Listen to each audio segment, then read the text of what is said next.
Cher réseau, bonjour, je m'appelle Cédric 14, je suis conseiller en investissement financier et en investissement participatif. Dans ce 6e épisode, je vais vous indiquer comment repérer les meilleurs timings d'achat et de vente, à savoir quand entrer en position et quand sortir d'une position.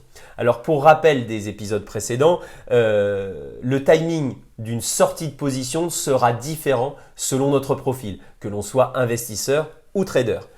En revanche, pour le timing d'entrée en position, nous pourrons répondre à la même méthodologie entre investisseurs et traders.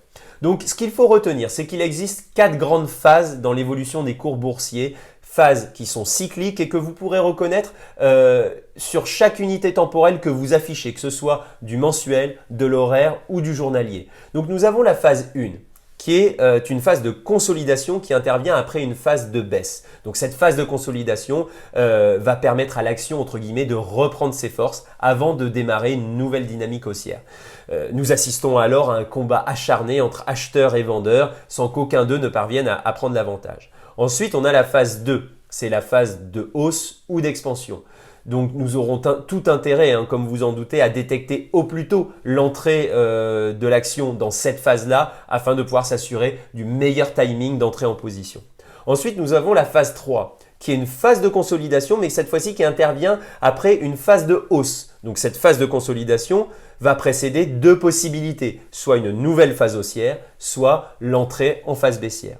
Donc nous devrons être particulièrement attentifs à l'évolution de cette phase pour s'assurer au besoin de pouvoir clôturer sa position si ça devenait nécessaire.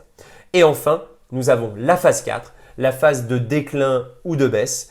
Alors cette phase, évidemment, il est primordial de l'identifier pour s'assurer de ne pas être coincé avec des positions non clôturées dans cette phase de baisse qui pourrait générer des pertes importantes de capital. Alors je vous propose d'appliquer ce schéma théorique à une courbe bien réelle, à une action bien réelle. C'est la société Verallia de la côte parisienne dont l'entreprise est spécialisée dans la production de contenants en verre décarboné.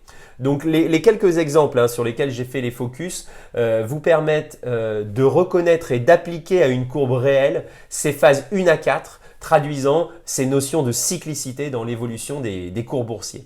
Alors dans le prochain épisode, je vous présenterai quelques indicateurs que nous pourrons ajouter à cette analyse de phase et qui nous permettront d'être plus efficaces dans l'identification des timings d'entrée et de sortie de position. Je vous dis à très vite pour le prochain épisode.